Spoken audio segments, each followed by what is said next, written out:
Hey, this is Flanagan. I'm here live and in color with Wolfie D. Hey, this is Jimmy Street, host of the Live and in Color with Wolfie D podcast. Hear the life and times of professional wrestler Wolfie D. From his time in the territories with PG-13 to his time in WWE, ECW, WCW, TNA, and more. Nothing is off limits and nothing will be held back. Thanks again for tuning in. Here he is, Wolfie D. Hey guys, welcome once again to Live and in Color with Wolfie D and my homeboy, Jimmy across the street. What are you doing, man? Not much, man. What are you doing, brother? I am, well, if I told you what I was doing, we might get kicked off the air.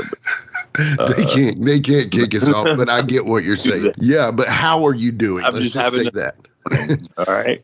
I had my coffee. I'm good. Your morning coffee, your morning, how are you doing? You good? That's all that matters. Yeah. I'm doing good, man. And I can't wait to get into this interview today with a person that has been across my whole career, man. I mean, we've talked to people that obviously have been across my whole career, but this is one dude that, man, he's been right there. Yeah. Yeah. I love you to death too, man. I love you. Dude.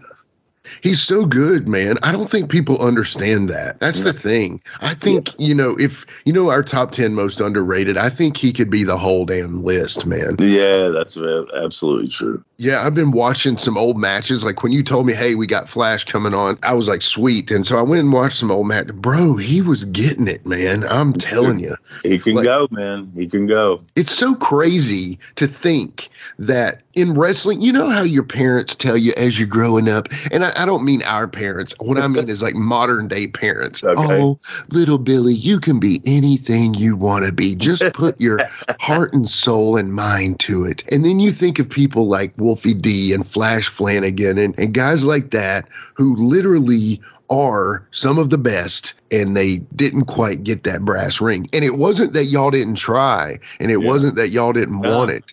It was that it just was not around when you could grab it. And it's the entertainment business, man. It's right place at the right time, man. That's what they always say. That's what I learned when I got into it, and I believe that 100%. You won't get a break till a friend is in the office, and I believe all that, man. It's just is what it is, man. Yeah. So Jeff, Road Dogg, what y'all doing, man? Anyway, he's broke down now, so we don't even care. Yeah, we've ran him. Yeah. Yeah, we're still friends with him, but we've ran that horse. We're going to have to put him down, unfortunately, anyway. No, but anyway, trust me, y'all, go back, watch some old Flash Flanagan matches. Dude, not only was the guy killer in the ring, he was awesome on the microphone. Yeah, he had great fire. He was killer on the microphone. I was fixing to stop doing this podcast with you. Yeah. That was the only thing that held Flash back was his mic skills, man. Honestly, I think. But in Puerto Rico, he got over because he don't speak Spanish and he didn't have to talk. You see what I'm saying? Yeah, I do see what you're saying. Yes. And you know what? Hey, that works to his favor. Plus, he was taking crazy bumps. Just then, didn't it? Yeah. Then it clicked. It clicked. You know what's also funny is we had a great show with Doug Basham, too. And I'm telling you. And I went back and I watched that flag match that I don't know if we said on the air, but I had no idea what that was. Right. I was watching wrestling at that time, and I totally get it, man. It's so funny. I wish I would have known this as we were talking to Doug, because they were shooting. Seriously, were they not? I mean, seriously. Absolutely. Okay. I got to ask this. Okay, since they were a tag team, tight, good tag team. Put you and Jamie in that position. Oh fuck! It'd have been all on me. Yeah, I know, right? Oh my God, I would have been blowed up, and they'd have got the flag, and we got fired because Jamie wouldn't have helped me much. God, get it, That's we were able to use the hubcap. Yeah, we got. Can we have the hubcap? There and started hitting people with hubcaps. I don't know, man. They were shooting. That was good. I apologize to the listeners for not knowing the situation, but man, that was funny when I watched it. Yeah, man, that was good. I did make us a little video with the talking over top of it. Try to promote that show a little more too. Hopefully, y'all tell Jimmy that are listening, he needs to make more of those because those reels are good. Well, thank you. I appreciate that. I do use my brother. He helps me out a lot on this stuff. He's figured out some of the video stuff, but I appreciate you saying that. And yeah, if y'all tell me we want to see more videos, heck, I'll make more videos. We'll do it. So that's fine with me. Well, I tell you what, Wolfie D, let's get Flash Flanagan on here, man. What? Yeah. Flat your buddy. All right. I'd love to hear from him with his little deranged ass. Let's talk to him. All right. We'll be right back after these messages. With threats to our nation waiting around every corner, adaptability is more important than ever. When conditions change without notice, quick strategic thinking is crucial. And with obstacles consistently impending, determination is essential in overcoming them. It's this willingness, decisiveness, and resilience that sets Marines apart. With our fighting spirit, we don't just fight battles, we win them. Marines are the constant our nation counts on to fight the unknown. And through adaptable problem solving, we do just that. Learn more at marines.com. Hey folks, to get your official Live It in Color with Wolfie D merchandise, go to prowrestlingtees.com/live Wolfie D. Check it out.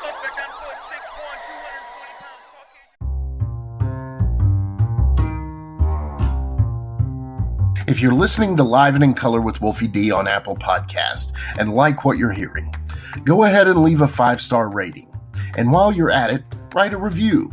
Tell us what you liked. Tell us what you'd like to hear in the future. It's very important to us and always appreciated. Thanks again. All right, we're back. And as we promised you, I don't know why it's taken me this long to get him on here. Not that I've been pestering him to death, but you would think with the history that myself and my next guest have that I would have had him on here by now. But he always thinks I treat him badly anyway. My good friend, one of my toughest opponents, and one of my best partners in the wrestling business over the years. Had great matches with and against this dude. What's going on, Flash Flanagan? Oh, not a whole lot. Still surviving. Still surviving. Still moving after all the stiff shots you gave me. I knew that was probably going to be the first thing you said. I really called. You always blame me for your problems. For a shoot. Every time I got hurt, it was from you. No, stop it. Now, listen, there was one time that I can think of. I did split your head open. I think it was with a chair on accident. And I don't really think it was like something I did wrong. I think it just happened. But I don't remember like hurting you any other time. No, and nothing really hurt. I mean, but then after that one. Oh, so you're saying I can't hurt you? There was a hubcap incident. Oh no, he can swing. Yeah, and then there was the chair shot Christmas night, and then not long after that, we were in a match. Down in Kentucky somewhere, and you told the referee to duck because the referee wasn't even listening to me. And you tell him to duck, and as soon as he ducks, you punch him right in the eye and split my eye open. And I roll out on the floor. I'm pointing at the top of my head, pointing at the side of my head. Now I'm pointing to my eye. I'm like, "Do I owe you money or what?" Well, I'm not. I don't remember that, but whatever. I guess you think working against you is like some kind of night off or something. Yeah, it is. Hey, Wolfie, I'm running. I'm going to jump off the chair and then off the top rope and flip around and leg drop you right in the fucking mouth. How's that? Yeah, great, Flash. Let's do it. Just turn your head. You got to work. Evidently, I don't, according to you. Man, seriously, what's been going on with you, man? You still getting in the ring or what? Still getting in there. Don't know how much longer, though. Yeah, because you're doing a little work for OVW, right? No, I don't. No? They won't use me. Well, we just had Doug Basham on, And I'm gonna call him and see if I can take care of that for you. Yeah, seriously. I'm sure that'll go real well. Is there heat there? I still consider heat. Really? Okay. Well, Yeah. if you don't want to get into it, we don't have to. But if you'd like to elaborate, we'll be glad to listen. Well, when Doug got called up and he was up there with WWE, they were all out to eat. And I guess he was with Bradshaw and them, sucking them off. And he calls me up and tries to do his best Tommy Rich impersonation. Uh-huh. I'm like, here the phone calls coming from New Albany, Indiana. I go, yeah, okay. Yeah, all right, Tommy. First off, I know you a lot better than that. Yeah, we're in Evansville. We want to have you come take a look at you. I'm in Puerto Rico right now, so it looks like I'm not going anywhere. Oh, this is a great opportunity, blah, blah, blah, blah, blah. Yeah, well, I won't be there. And then I hear her start laughing. I'm like, yeah, okay. Trying to get over with the boys. It was like, yeah. So that wasn't cool. No, it does backstab a bunch of guys from OEW when he got up there. Really? Did not know that. I haven't talked to him in years since that, man. Always got along with Doug. Just I didn't know him. I did too. Didn't know him at that point in time, so I can't really call it on that. But at any rate, this interview is not about Doug. It's about you, Flash. It's about you. It's all you, Flash. And that's all I want to talk about. Jimmy, what kind of question would you have for Mr. Flanagan? I mean, I want to go. Shenanigans, Flash Flanagan. Yeah, I want to go to the start. I mean, the black sheep. Did you come up with that? Who came up with that idea for you? I don't remember. Yeah, I don't really remember exactly, but it was just an idea because honestly, that was for me, it was, PG-13 was done and I hadn't invented Slash yet. And it was like an in-between thing where I didn't know what I wanted to do. And then me and Flash, worked well together. And we just kind of came up with that and dressed in the closet. Instead of the heel dressing room or the babyface dressing room, we told them, we're going to dress in the closet. Nobody's ever done that. So, yeah. Then it got over and they said, you guys are going to dress over in the babyface dressing room now. After we worked with the Vols for a while. I love the name of the team, though. That the Black Sheep. I've always considered myself the black sheep of my family. So, representing, I'm a big fan. And then, but Flash goes to Puerto Rico. I want to go back, though. Let's talk about, because we had some really good matches in USWA when you and Stephen Dunn were together. And then we brought in your dad and all that stuff. That was a pretty good little angle and some really good matches. Yeah. What did you think? It's one of those things you look back and it's pretty good. But then when you go back, then you look years later on down the line, it's like, okay, I wish I would have done this different and this different. Well, I think that's us being perfectionists at our craft. You know what I'm saying? Yeah. And that was some good stuff, though.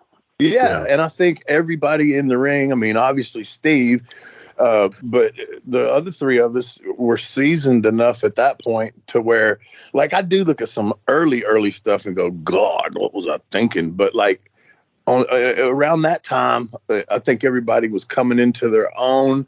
With you being what year did you break in? 92. Yeah, so you were only a couple of years behind us, 2 or 3, and so you were coming into your own as well with the leadership around you, and I mean it was good stuff. I don't think there's one particular TV match that I remember that was really good, and then the deal where I flipped over the top rope onto you, and they were stretching you out on a chair and smashed you on the floor. They dropped the chair before they landed on me. Yeah, it's perfect. Perfect timing. And then what I love the most, the interview that me and Jamie did is one of my favorites. After that, I don't know, do you recall when we had it was like a little blonde-headed doll, and we put a neck brace on it and a cast on its leg, and we made it talk, and then we beat it up. It was funny. So what got you going to Puerto Rico? Got your kind of you got over there and did good stuff. Doing the TNA thing with you. Yeah. And then it was so unorganized there. To me, they had no clue what was going on. Mm-hmm. And I was like, dear God, I'm booked 1 week, I show up, I'm not booked. Show up, I'm not booked. Show up, I'm not booked. I'm not driving to Nashville for 5 hours, not be booked on a show and not make any money. I go, screw that. Yeah, right. So I called Cornette, and he goes, hold on a second. I'll call you back in a minute. And I knew Victor Quiones from WWF and Savio, Miguel, and all that. And Dutch called me up. Or I can't remember if it was Dutch or Luke that called me. But they called me up and brought me in down there. And they go, when they pick me up, they go, do you mind if we change your name? I'm like, man, I don't care. You can call me whatever you want. And they go, we'll call you Slash Venom, the Venom. And then it gets really funny because they go, yeah, we want to put the thing, look, your eye is out. We want to put the scar down your face. I go, look.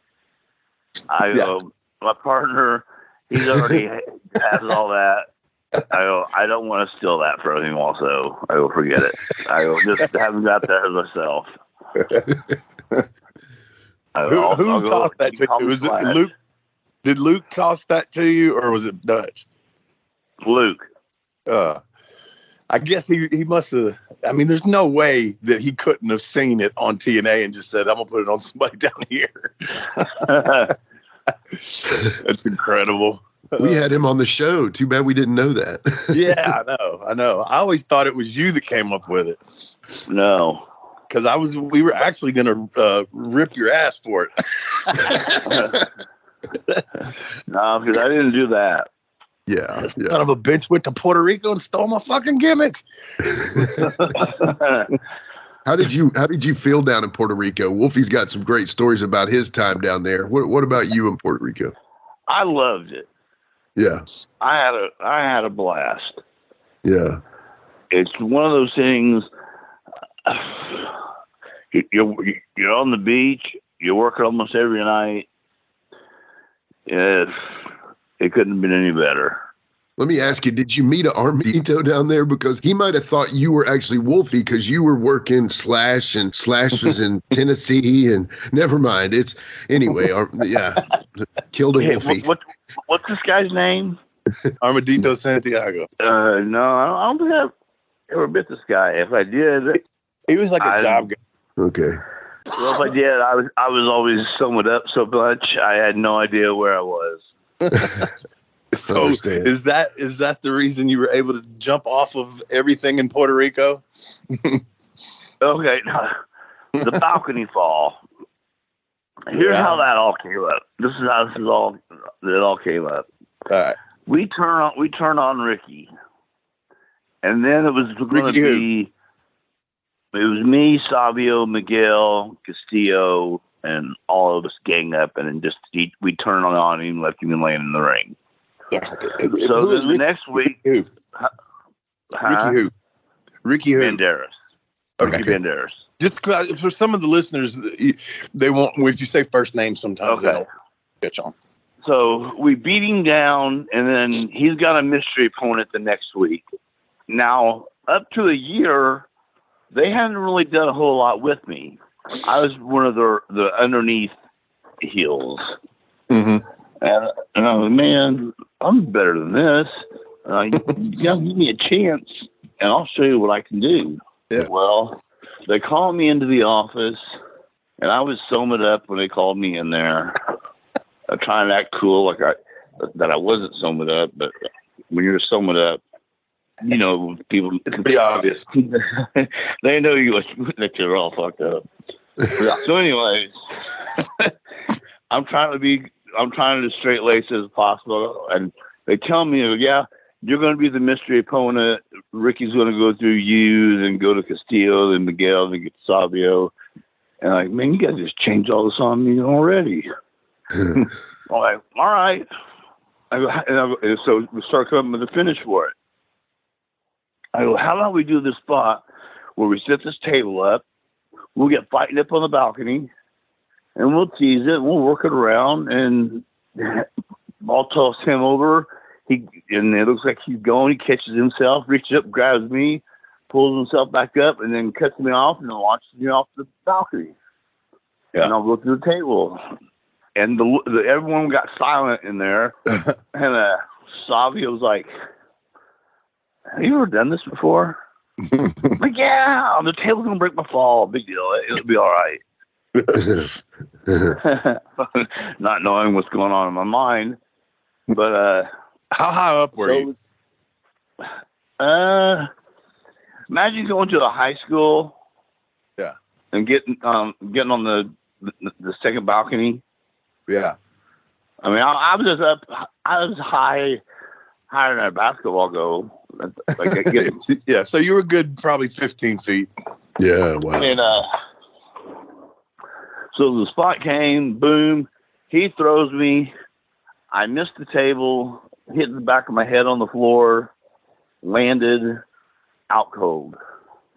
Oh man. And the camera zooms in on my face. My face is purple. My eyes are rolled up in the back of my head. And they all thought I was dead. Crowd and everybody. Wow. Yeah.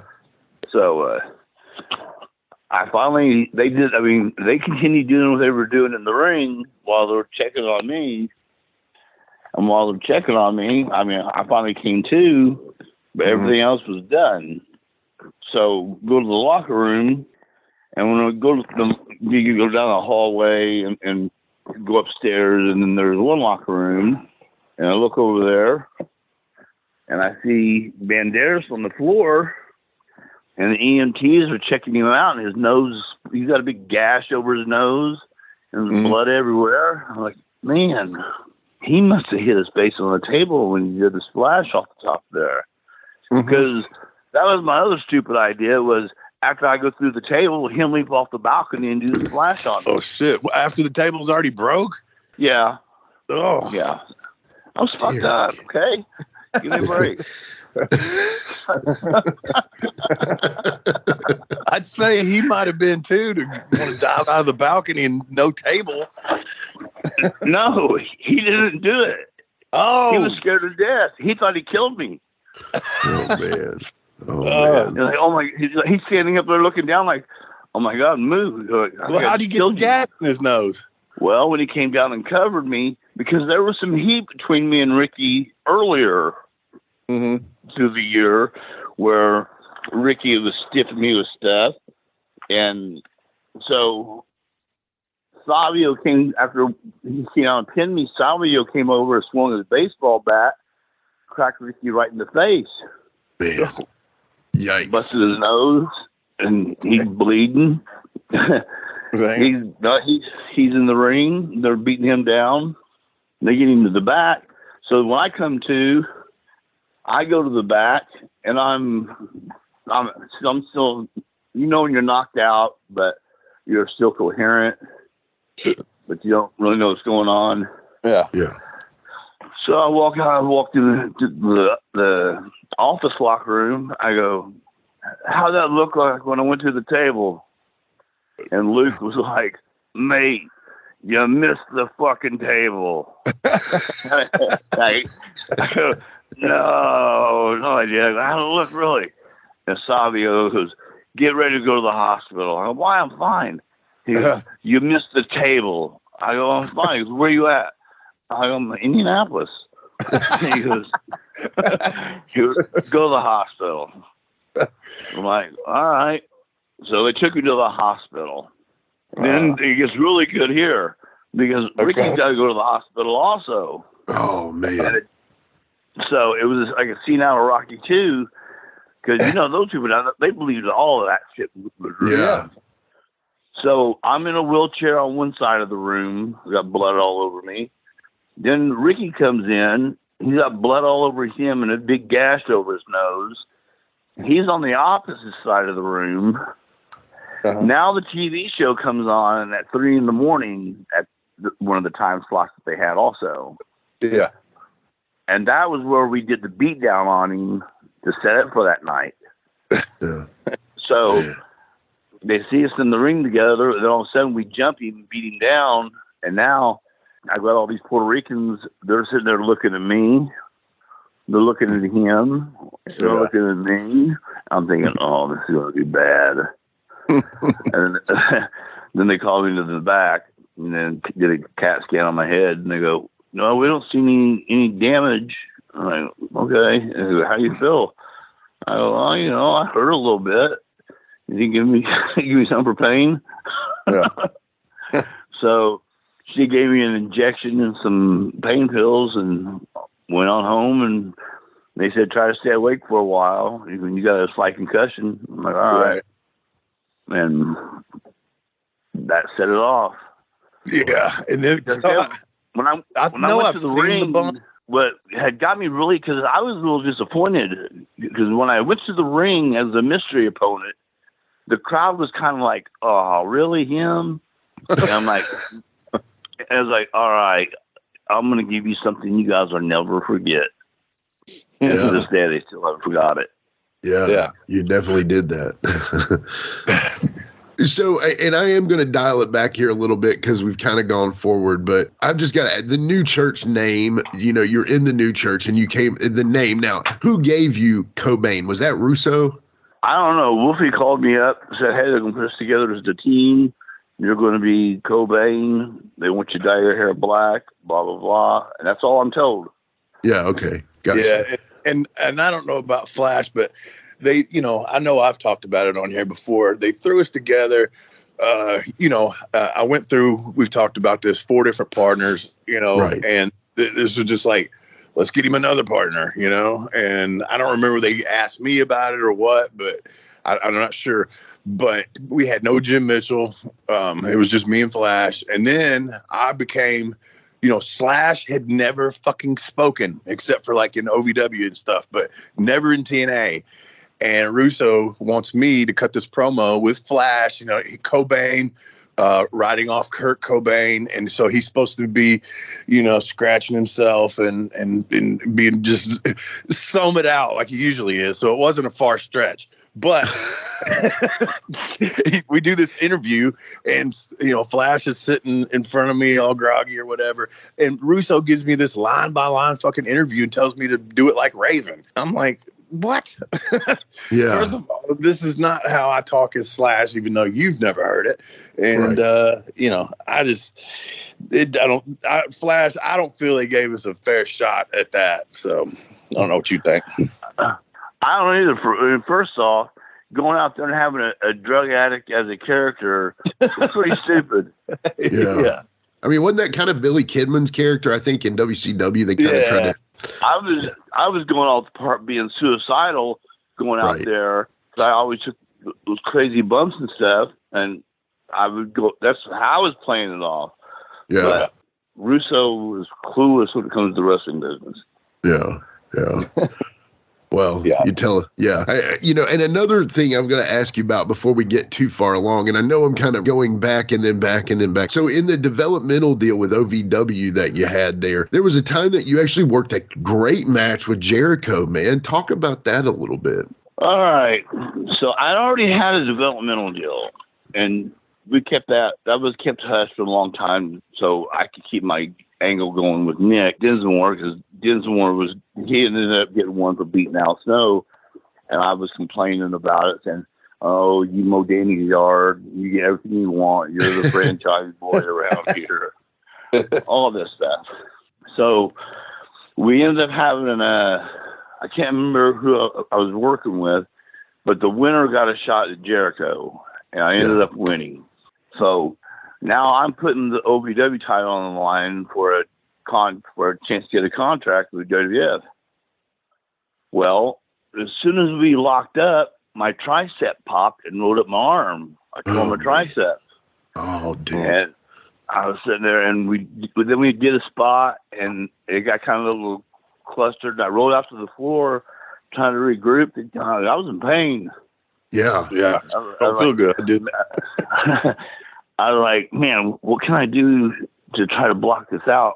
And like, all I could think of was pick the pace up and get my adrenaline going. And once my adrenaline gets going, it should help me out. It helped me out a little bit, but not a whole lot. If you ever watched the, if anyone's got the match and they've seen it, the full thing, you can see all the moves where I land on my arm. You can see me grimacing, and you can tell I'm hurt. Yeah. But then after it was over with, he came back, thanked me. Because before the match, he goes, "You've been around long enough." I said, "I'll just listen to you call it, and if I have any ideas, I'll throw some ideas out there." Okay. Did you let him know immediately that you were hurt? No. Oh, wow. Okay. Is that just something? Yeah. Okay. Gotcha. Okay. Because I mean, is that common, Wolfie D, Flash? Do you normally try to let the guy know, or in this case, it just doesn't make sense and doesn't worry about it? I can't. Go ahead, Flash. You go first. With me, I mean, I've been out there harping about getting a contract for the longest time, and I'm getting heat from it. But the fans actually, they were pulling for me. Right. Mm-hmm. Right. And like the following week, when they announced that I had the contract, the place went nuts. Yeah. And then because I tore my tricep, I had to have surgery. Then they have Doug Basham. He come out there and hit me with the chair. I go, "I'll feed my arm here, hit me with the chair here." And what's he do? Comes out there, swings the chair, cracks me in my ear. I was like, unbelievable. Good God. Yeah, seriously. Oh my God. For me, I guess like he said, in his situation, he didn't want really nobody to know it at the time. And I guess a lot of times when you're hurt, I mean, I can kind of tell if somebody's shoot hurt. They really don't have to tell me. You know what I mean? Right. Yeah. And probably same with him. But, I think it's a individual call on different situations, That makes sense. Nowadays, they are quick to tell each other they're hurt, and the referee throws up the X sign. I don't recall having an X sign anytime I've ever been seriously hurt in the ring. I always finish the match. So, yeah. Having said that. But that's kind of what sets your generation apart from the new generation, though. Let's just say that. Exactly. That's learn how to work around it. Right. Yeah. Right. So, okay, obviously, I'm talking to two guys that not only are tag team expert specialists, they have been tag team partners. So, in the regards of your favorite tag team guy, the guys that you've worked with in the past, Flash, who do you think, let's just say this, who do you think the team, and you don't have to say Wolfie because Wolfie's here, I know you know that, but who do you think had the most potential to make it a deal, or were you solely focused on trying to be a single star when it came down to it? I wanted to be a single star, but it didn't matter to me. Sure. I just wanted my opportunity. Right. And I think me and Wolfie would have done pretty good. Oh, yeah. Yeah, absolutely. For sure. Now I want to talk about, because we can't act like the dive off the balcony was the only fucking crazy shit you did down there. And I've seen bits and pieces of some of it, man. And then I seen a picture of you standing on top of the damn lighting rig, which that had to be 20 foot. I mean, it had to be 20 foot. And, that's probably a 3x3, possibly a 4x4 area. I mean, it's not very big, and you climbed up it and you were standing on it straight up, just like Jimmy Snuka on top of the cage.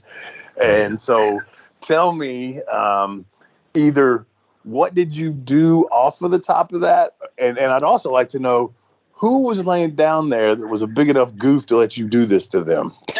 Okay. The guy laying down there was Chicano. Uh-huh. When I got up there, the first thing I should have done. Was this pre-planned? Was this something y'all talked about? Or you just did it? Did you just do this, or did y'all talk about it? We talked about it. Okay. But I had him move. Okay. Because when I got up there, the smartest thing, I would have got more heat when I got up there, if I threw my arms down and climbed back down.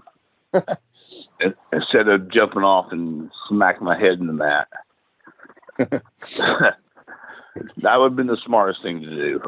But you're up there, and you got them all yelling like, all right. Here's your 2 minutes of stupidity I'll never get back. And you did what move? I just did a splash. Did a splash? Man. Splash with the splash. Came down on my head. Ugh. See, I think if I got up there and I would have had to have jumped, I was always, I mean, you know, I go to the top and have a move when I do the front flip because for whatever reason, that does not hurt as bad as, to me, missing an elbow or missing a splash or especially like a leg drop or something. F that, man. My signature off the top miss is doing a flip and landing flat on my back. That was a long drop. That's why I was. It's one of those ones. I think you asked me this before, and I think you can probably testify to this. There's a certain height, like, you know, you take a high bump, whatever, but there's a certain height when you jump off of something and you're coming down to where you hear the wind going by your ears. And I'm sure on both of those dives that we've talked about, you know what I'm saying, right? Well, I was a little somewhat up on the one, so I don't remember anything on that. And the other one, it was, you hear the wind and then the thud. Yeah. The thud.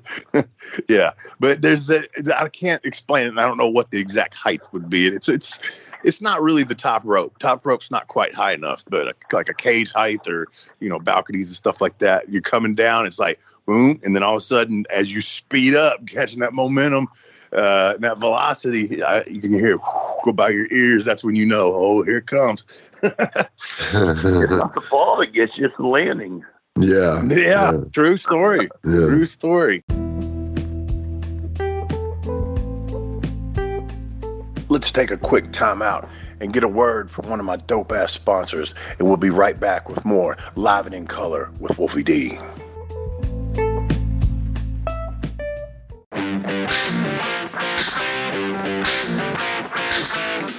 Hey folks, this is Wolfie D here, and if you are looking to buy or sell a home in Tennessee or Southern Kentucky, you're going to want to call my buddy, the rock star realtor, Benji Bowie. And you say, Wolfie, how do I get in touch with this rock star? Well, you can call him directly at 615-390-8216. You can go to his website, bowiehomes.com. That's B-U-I-E homes.com. Or you can email him at benbowie34@gmail.com. When you need a home, you need the Rockstar Realtor. Benji is a member of Exit Realty's Garden Gate team in Gallatin, Tennessee. Getting engaged is a moment worth cherishing. A one-of-a-kind ring that you design at Blue Nile can help your love sparkle. Just choose your diamond and setting. When you've found the one, you'll get it delivered right to your door. Finding the right engagement ring can be nerve-wracking. At Blue Nile, you'll have the expert guidance needed and a diamond guarantee that ensures you're getting the highest quality at the best price. Cherish all of life's moments and save up to 30% at BlueNile.com. That's BlueNile.com. It's only a kick, a jump, a block. It's only a serve. It's only a tackle, a run. It's only for the fans. After all, it's only pressure. You got this. Adidas.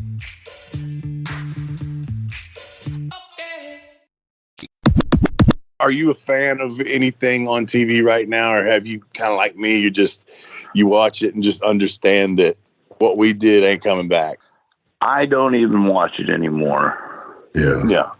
Is it Every hard now for you and then, yeah, it's very hard to watch.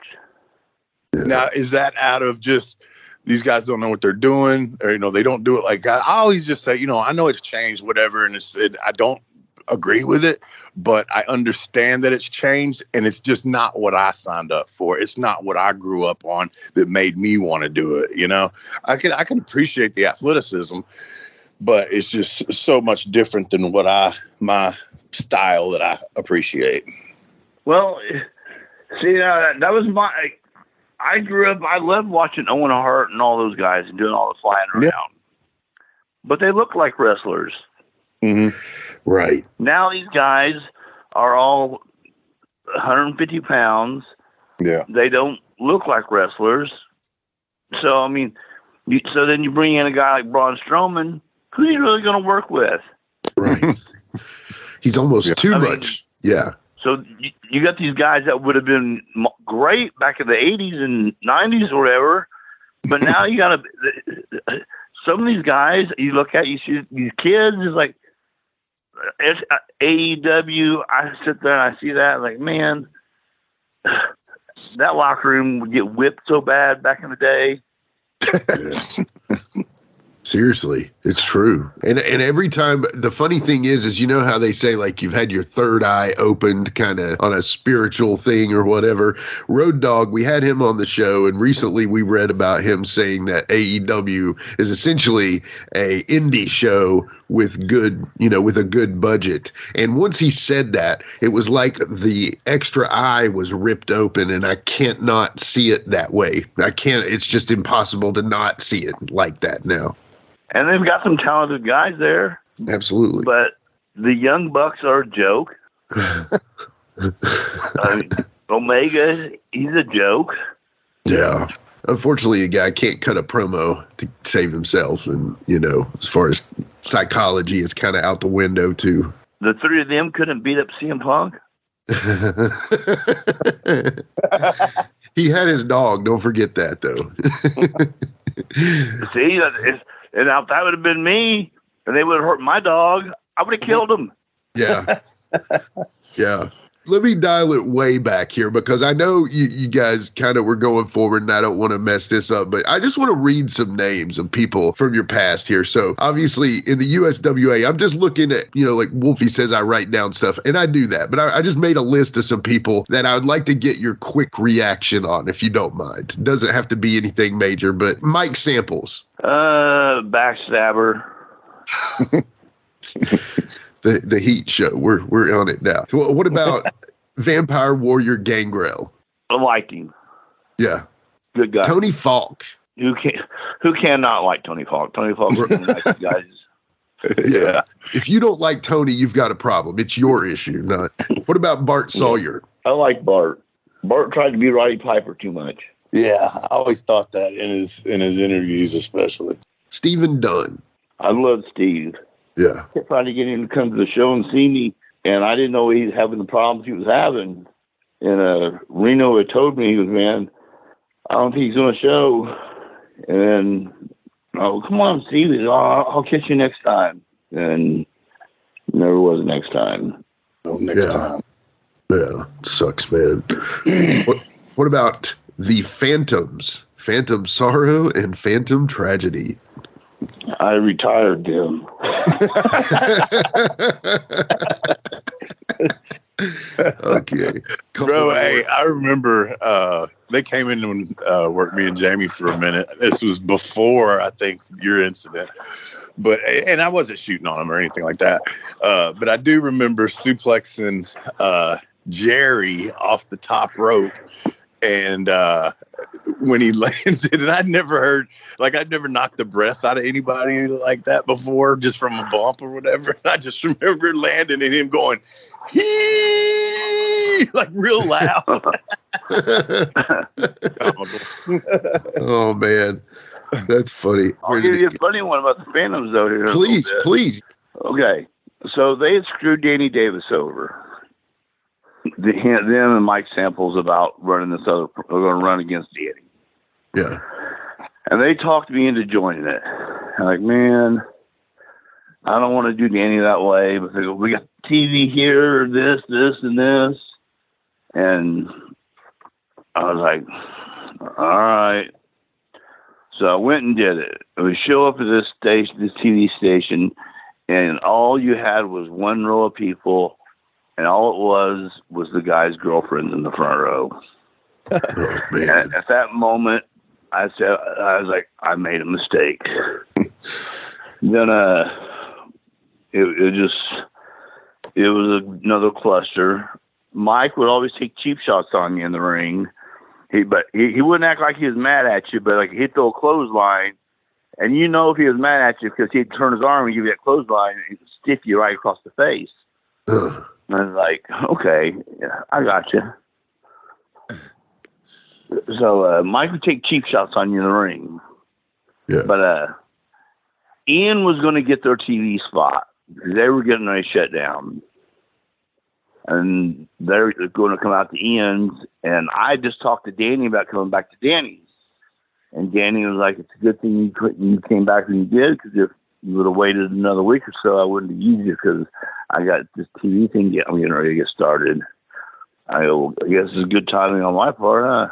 He goes, well, I'll take you back on our probationary base thing, and then we'll see how things go. I go, well, Ian's got Jerry and Troy coming out there to work for him, and he's taking their TV spot. I go, I'm not letting it happen. I go, I owe him one. I go, this is for you, Danny. And he's like, yeah, whatever. I've heard people say that before. No, I will beat the fuck out of both of them. And so I get to the building. I tell Doug Gilbert and Dutch and them, I go, look, I'm going to go out there and fuck them up. Just make sure no one comes up from behind me and sucker punches me or anything. I'll take care of the rest. Well, who was your... I don't remember. Was Doug your partner? No, Doug was just to watch the curtain. Oh, okay. Who was your partner? Went out after. It was a singles match. I was working Chip Fairway. Okay. So I get on the mic because no one thought I was going to do it. Yeah. So I got on the mic and I told Troy to get out of the ring and get out of the building real quick, because I know he's just a follower and Jerry's the one who's going to get his ass whipped. And Troy jumps up and tells me, kiss my ass. And I take my jacket off and I took off after him. And both of them got up and took off running. I had to chase him down. Even if they had heat, it was gone at that moment. I chased him down. I got a hold of Jerry and I got a few tags on him, and then I slipped in his beer. Yeah. And he was able to get away. And then Doug comes running out there, and he goes after Jerry. Well, now Troy's getting up, and as soon as he gets up, he turns right around, and he's face-to-face with me, bam. I clocked him and knocked him out, split his eye open. And then I got back to the back, got my stuff, got out of there. Ian is like, what's going on, man? What's going on? I go, I'm getting out of here before the cops come. And they called the cops, and they took me to court. And I go over to Danny's, and I told him what happened. Danny was laughing. But Danny gets a fax from Mike Samples, Flash Flanagan, and Doug Gilbert are going to jail. And then Danny's laughing. So I said, whatever. So I went on home. So I called Dean Hill, and I said, hey, Dean, did I got any warrants out for my arrest down there? He goes, yeah, you got 3 warrants. You got 2 second-degree and third-degree assault charges. He goes, just turn yourself in, and they'll give you a court date. I'm like, all right. So I went to court, told the judge as part of the show they were wrestlers also, which it was part of the show. Right. Yeah. And they were wrestlers also. Yeah. And they just got hardcore wrestling taught to them 101. It was training. And that was it. They never, that was, I guess, the end of the wrestling career, because I guess they went back to wearing the mask, but everyone, they probably were embarrassed that I beat them up. Yeah. So did the judge just throw it out? The judge started laughing. He goes, case dismissed. Okay. That's good. You can't do that anymore, though. They wouldn't do it, I don't think. No, they wouldn't. Like, you guys are wrestlers too? Yeah. Well, you didn't say that. That's awesome. That's awesome. So tell me this one. I found, like, through this list of your matches, there was a barbed wire death match, and this was you and Wolfie versus Bill and Jamie Dundee. Do you remember that match? I don't. No recollection of it at all. It was in Louisville, Kentucky. It was September of '96. Anyway, I know that doesn't help at all, but what I'm saying is, was it at the Gardens? Yeah, the Gardens. Yeah. Okay, I don't remember for that. USWA. Well, anyway, talk about the Dundees, Flash. Okay. 1 minute you'll want to kill Jamie, and then the next minute you'll love him. Yeah. And at first, me and Bill never really got along, I don't think. Yeah. But as time went on, I'd see Bill like, Flash. He goes, we're just talking about you. You're one of the old timers now. I'm like, oh, great, Bill. With Bill, it's like Bill knows his stuff. Yeah. He knows he's and when you're young and you're trying to get your stuff in and all that, and it happens to everybody. All the young guys get in, and the older guys try to smarten them up, and the younger guys always think they know better than what the older guy knows. Sometimes that's true, sometimes it's doubtful. It's usually shut up and listen, and you'll learn something. Yeah. And Bill had his way of wrestling, and I had my way of wanting to do things, and we just kind of clashed. But as I got smarter over the years, I realized things. And yeah, that happens. I know. And Bill, by the time, me and you were working with him, he was, on the decline of what he could do in the ring. Now, with the exception of the time when he came back after he pulled the knife on me and worked an angle with me, he worked his ass off. He was doing all kinds of stuff. But if you go back and watch old Bill Lawler stuff, man, Bill could go, man. He could do a lot of shit that I almost didn't realize, Yeah. I know. It's like, wow. Yeah. So in 2018, I remember reading this on the dirt sheets, as I am part Mark. I read that you had maybe a tryout through Randy Orton. Is that true, or were you just visiting? Or yeah, Randy had got me. I don't know if it was 2018 or what, but I talked to Randy, and Randy was giving me a look at again, but. Shoot, by that time they're looking at you and they're thinking, man, you're too old. Yeah. Well, I mean, they would rather take a guy, and I'm not knocking you, Flash. You're a seasoned veteran by that point, but they would rather take a guy fresh off the football field or the basketball court and turn them into a wrestler than do something with a strong, qualified, trained wrestler, in my opinion. But true. It's true. And Flash, I saw a thing. I watched it yesterday. I don't know who posted it. Could have been you. It was on social media, where it was Randy Orton talking about that it looked like what probably was a piece of a documentary or something, one of the WWE documentaries. And he put you over strong, man. I was like, damn, that's a pretty good, endorsement right there. I was a developmental talent. But here I am. I'm at this dark match. So the arena's like, a third full, half full at this point. And it was me and Flash Flanagan. Does the WWF only hire stupid green guys? Why am I constantly overlooked? Flash, this is not the time or the place. He was one of the veterans down in OVW that I could really listen to. It wouldn't steer me the wrong way.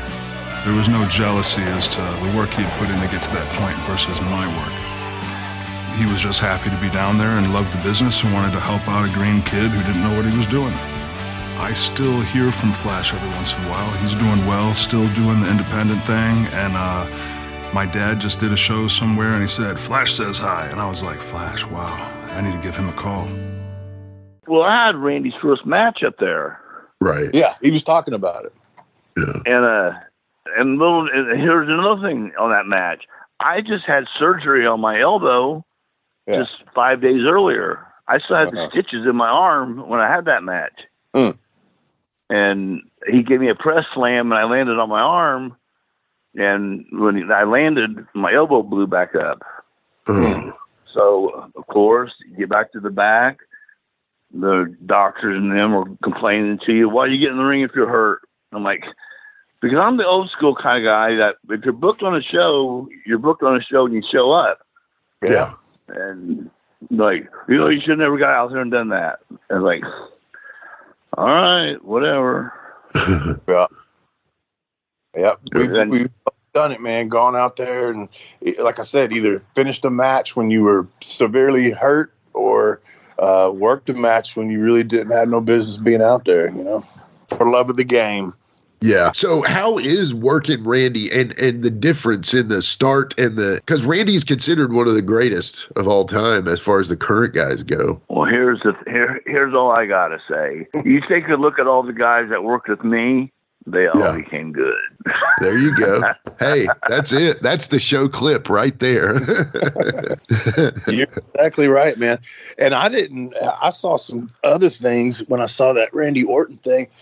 You was working, I think these were Puerto Rico matches, but like Marty Jannetty, Rick Steiner, Rhino. Talk about some of those. I mean, it had to have been good working with Jannetty, and I've worked Steiner, so I know how that is. Tell me about Marty Jannetty and working with him. Jannetty was great. I don't remember much of the match. It's been so long ago. Yeah. That was in '99, so I don't remember much of the match. Now I do have a good one with Steiner. Oh, you did? Well, the funny part with Steiner, we're in the locker room, and I'm talking to Steiner about I wanted him to do the Alex on his hand.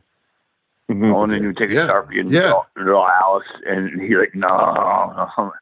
And I'm like, man, if you try to do any of that shit that she did with those jobbers out there and back in WCW, I'm gonna fuck you up. Yeah. And he went from a smile on his face to seriousness. I go, I'm just kidding, man. Of course. And then he got in the ring. Everything was great.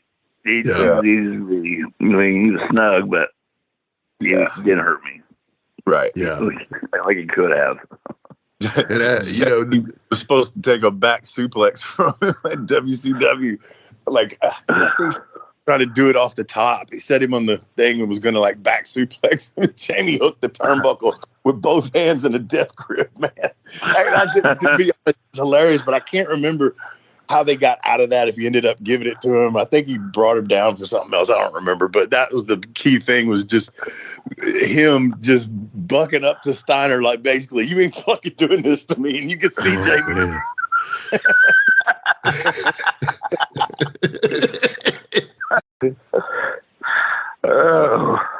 We were talking about, good matches and stuff.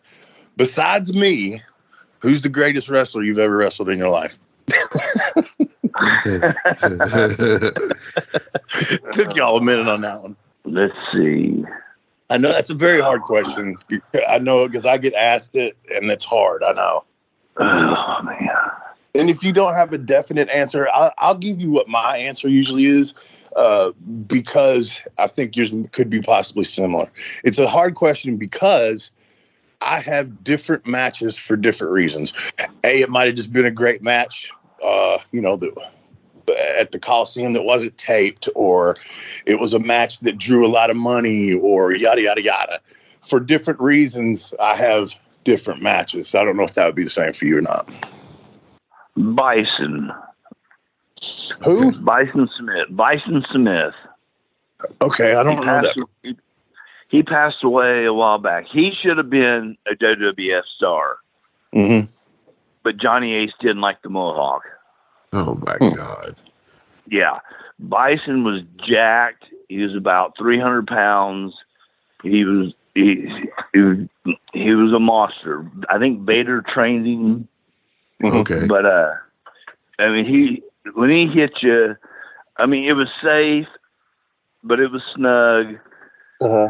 And we did this angle where he was killing me. He was killing me because he had the trash can lid, and we didn't take the handle off of it because we wanted him to be able to grab it and punch me in the head with it. So he's punching me with this trash can lid, and he's giving me the shots, So got the color and everything. And he finally he beat me till I'm just out of it. And they stopped the match and carried me out in a stretcher. So come back the following week, I'm going out for my revenge. I crack him with a kendo stick. I'm beating on him. He goes behind me and gives me a little flipper. He hit me so hard, my kidney, I thought I was paralyzed. I said, and I went down. He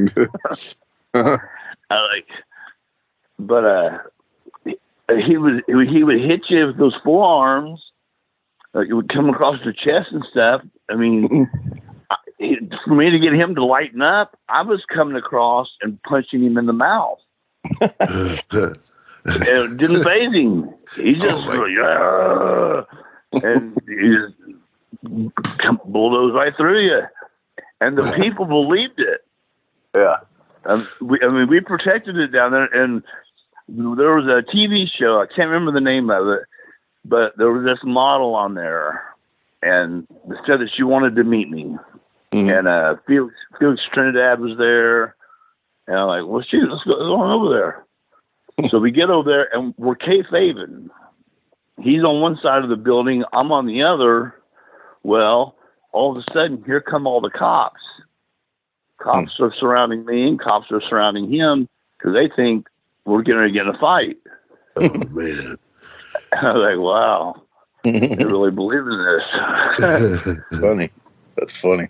But so out of all the guys you've been in the ring with, the guy that about blew your kidney out and was stiff and all that, that's what Flash likes, Jimmy. He likes that. So all that shit at the beginning about me splitting his head open and hurting him and all this, that means he really liked working with me. Yeah, he loves you. So had Bison already worked in Japan by the time he worked with you? Is that why part of his... Yeah. Now this was the rib. He would go to Japan, come back. They stick him in a program with me to light him up. Oh my God! He'd go back to Japan, come back, stick me in a program with him, light him back up. Oh my God, guys! Man, I remember we were when we were at both hills. We went to a casino, and some guy, he was a jerk, and he was at the table sitting next to Bison, and one of the waitresses, she bumped into the guy, and he spilled his drink on his shirt. And she's apologizing. Oh, I'm sorry. I'll get you another drink. Well, he's complaining now this whole time. The guy was losing anyways. And he's complaining about, this shirt needs to be dry cleaned, blah, blah, blah. So here's your drink, sir. I'm really sorry.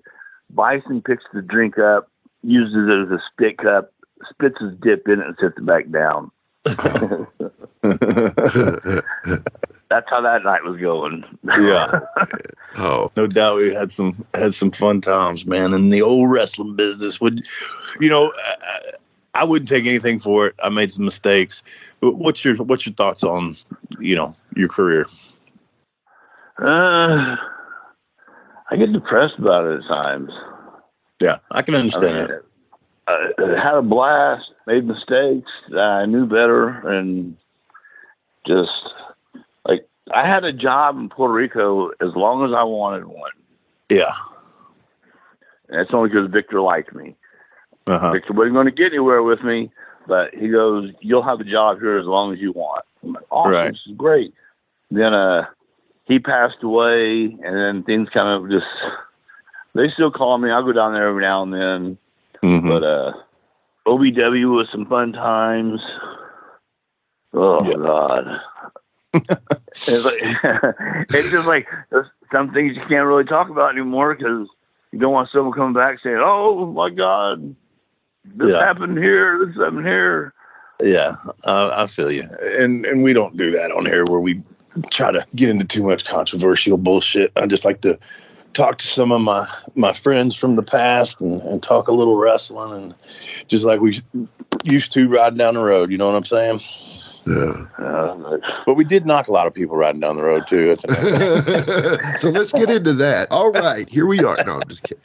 You know, one thing I will say before we go, I remember my biggest legacy, I think, with you, Flash, is I saw you everywhere. Watching you on TV. We're only 4 years difference in age, but what I mean is when I was really watching the tapes and the stuff like that, I feel like I would see you in WCW, on WWE, these places, that places, on OVW TV, just everywhere. So I do feel like your name is out there and people know it and respect it. You know, that Indiana crew, you guys had a crew, you know, Rob Conway, Nick Dinsmore, you know, I know we said Doug and then you and then some other guys. I mean, Indiana really was representing around that time too, as far as pro wrestling goes. Well, if you can't learn from Rip. Yeah. I mean, Rip, it's funny, Rip would be like Miyagi. He would torture you. And he would install this stuff to you. And he's telling you things, and you're not getting it because you're wanting to know. Hey, be straight up with me. I want to know this, this, and this. And he's telling you, but you're not seeing it. And then once you catch on to what he's telling you, it's like, oh, now I get it. He's the Miyagi that says curse words. But hey, man, Flash. Honestly, you got anything you want to plug coming up? Any website, social media, any events, anything like that? Oh man, I got nothing. I'm computer challenged. Okay, that's it. That's why I keep that realm because when it comes to computer stuff, I'm an idiot. Yeah. I got you, bud. But anyway, thank you for coming on. And honestly, sorry I haven't done it before now because, like I said, there's a lot of history between us. I consider you a friend of mine. You know, a lot of guys, you know, associates or just coworkers, but I consider you a friend, and I appreciate everything that you did in the wrestling business with me, against me, and even just the things you did for yourself, man. I appreciate you as a person. I liked your dad. Anyway, I appreciate it, buddy. The thing that sucks is I wish we could go back now and know then what we know now. Yeah, that's the old saying. Really only do then what I know now. Oh my God. Y'all be kings of the world. Yeah. But you know, if you believe in reincarnation, maybe we'll get to do it again someday. Yeah. But anyway, Jimmy, you got any final last words? Man, thank you, Flash. I really appreciate you coming on. We'll get you back on sometime soon. We'll maybe watch a match with Wolfie and talk about some more good old days because I feel like there's some more stuff to be mined there. So I feel like another show's definitely due sometime in the near future. Well, if you're going to watch a match with me and Wolfie, let me get my money out because Wolfie's going to be saying, he owes me this, he owes me this, he owes me this. I'll be broke by the time the show's over with. Well, maybe we'll look at it in a different direction. Thank you, sir, for coming on, brother. Appreciate it. Thanks for having me. Hey, Jimmy, so what do we got after the break here? Which segment are we doing after the break? We're going into Ask Wolfie D Anything. All DJ, right. Hit the music.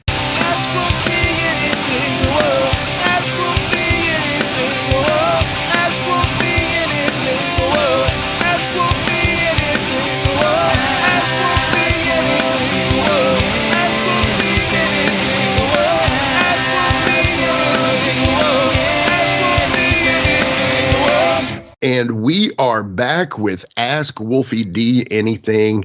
And you guys, you know, we did have this as a full episode, but you guys let us know if you like this as a little ending segment. We definitely appreciate y'all. You know, we wanted to kind of switch things up with the current affairs. I've been over this before. I don't need to go over it again. But anyway, let us know if you enjoy the Ask Wolfie D Anything at the end of the show here. We do have a couple good questions here. One of them, as always. Hang on, I'm butting in. Yeah. Please tell Jimmy that you will send as many questions as you can because I hate current affairs. Please send Jimmy like questions for me. But yeah, anyway, we'll go after that. Yeah. I mean, seriously, let's be real here. Are you telling me the Hacksaw Jim Duggan wasn't good information? Oh, that was awesome. Yeah. Cool. Okay. All right. Thank you very much. All right. So our first one, as always, comes from Bob Daniels. Thank you, Bob, as always. Great listener, question asker, very active on the socials. Thank you, Bob. So here's the thing, and we may have asked this early on, and maybe Bob hadn't caught that one yet, but Slash and Wolfie D were very different from one another. So if Jimmy across the street invents a time machine, and hold on, I'm building it right now. Here it is.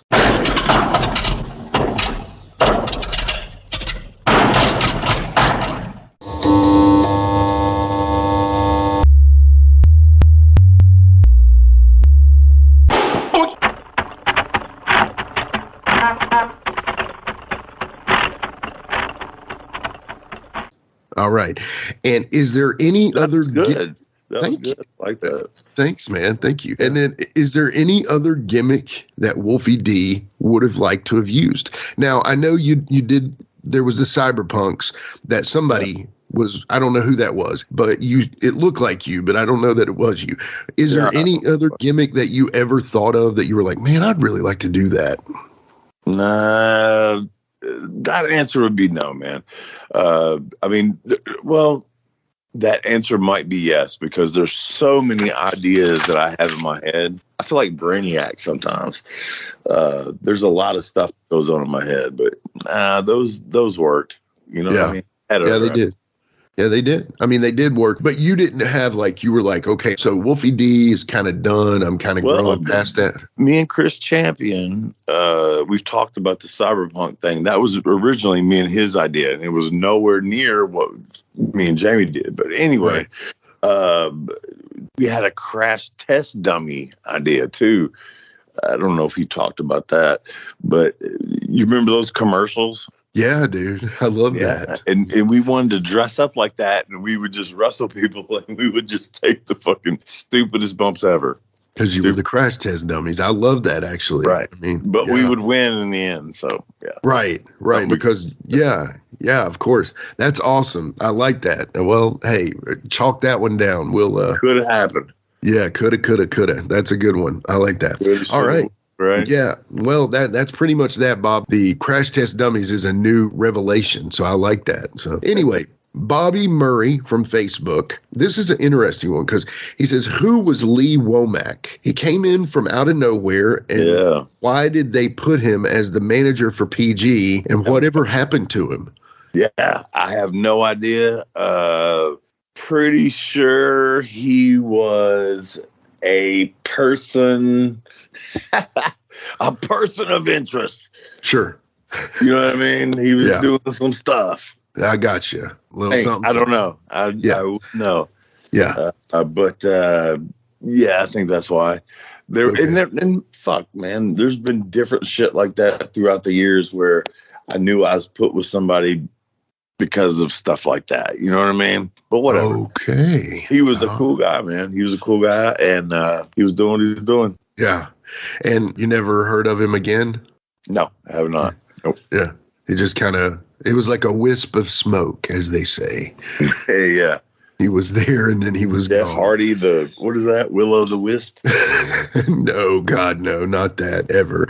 Anyway, yeah, that's horrible. All right, so here is our last one of the Ask Wolfie D Anything of the official Flash Flanagan episode. Thank you for getting him on. So this one is kind of current affairs, even though it was asked as a question for Wolfie D. It's a current affair! So our buddy at Cause Effect on Instagram, he says, what are your thoughts on this whole WWE Vince deal? Basically, where he is coming back, he's kind of forcing his way in, even though he's the top shareholder. He's coming back and he's like, look, I'm coming back, and the only way I'm coming back is to sell the damn thing. Yeah. What are your thoughts on that? I know you said in an earlier episode that, hey, look, that's a great storyline. There's your storyline right there. McMahon will be the biggest heel ever. But what are your thoughts on this one where he's actually coming back and literally wanting to sell? That's what I'm saying. Unless you are Vince's best friend or Hunter or Stephanie or something like that, you really don't know the truth. I promise. Yeah. That's just what I learned through the wrestling business. I don't know what they're doing. I don't know. Yeah. Sounds like a great storyline, but at the same time, hey, he's old. Maybe he just wants to sell it, and Hunter don't want to fuck with it. You know, that's your shit. And I'm not a guy that's gonna go, you know, call up Road Dogg. Hey, what's Hunter saying? I'm not that guy. I'm not that guy at all. So Can you do that for us? I don't do that. I don't like it.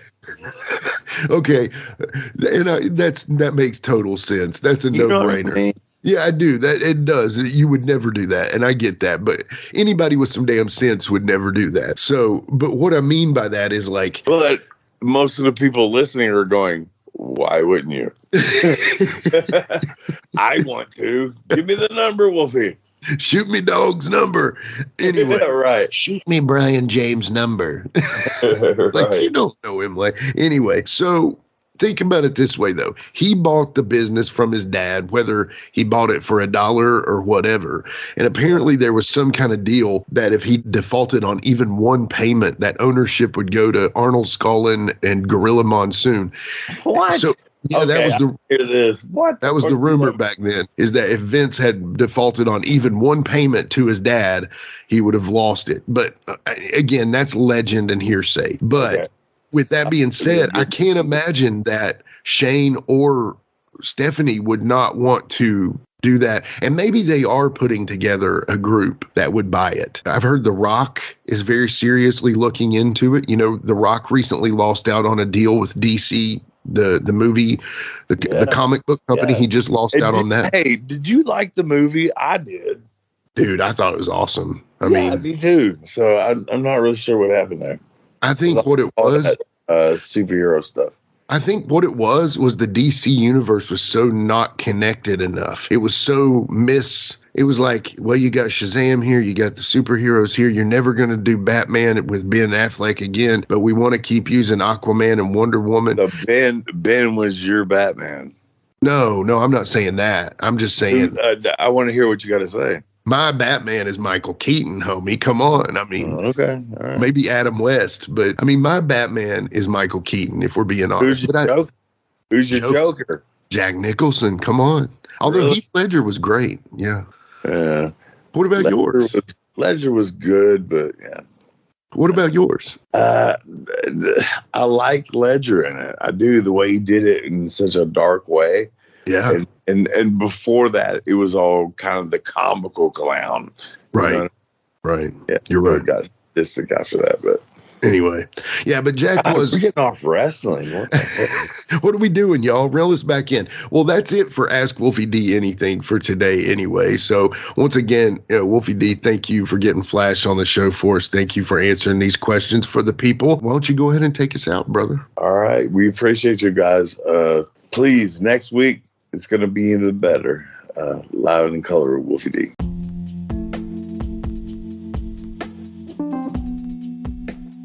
And now a word from our sponsor.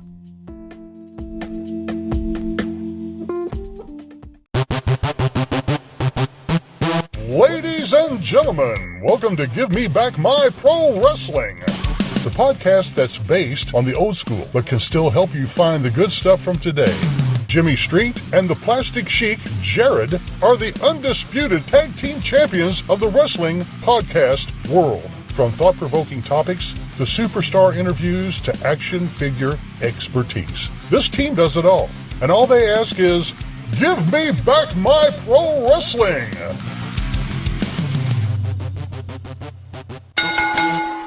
Every other Thursday, wherever you listen to podcasts. This is The Big Picture, Michael Jablonski. Don't forget to tune in every week to Jablonski's Pissed Off on the Give Me Back My Pro Wrestling YouTube channel. The wrong in this sport. He's gonna tell you all about it. He doesn't care what you think.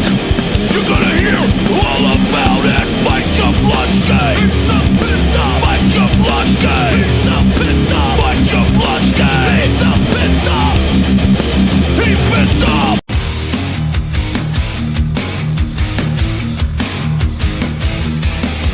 Hey Hey everyone, this is Shane from Insane Shane's World. I release wrestling figures of enhancement talent, mid-card wrestlers, and wrestlers that you never thought would have a figure available. So if you are interested in adding a really cool and rare figure to your collection, then don't hesitate to contact me at shamtheman73@gmail.com. That's SHAMtheman73@gmail.com. You can also join my Facebook group. Just search Insane Shane's World.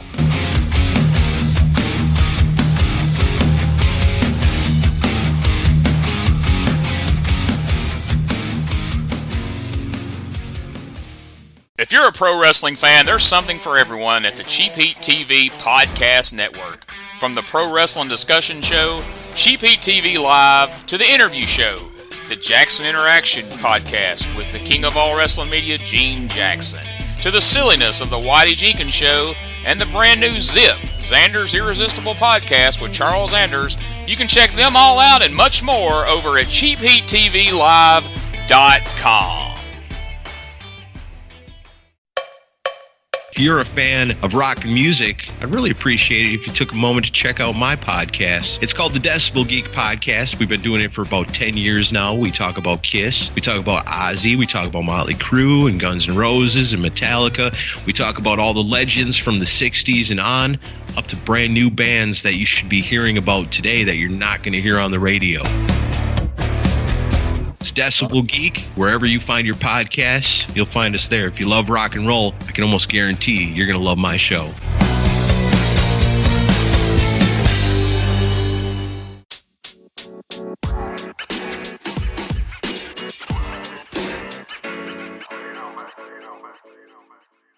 So that was another great episode. Hey, Wolfie, tell them where they can find you on social media. Jimmy, they can find me in the club, bottle full of bub. I'm just kidding.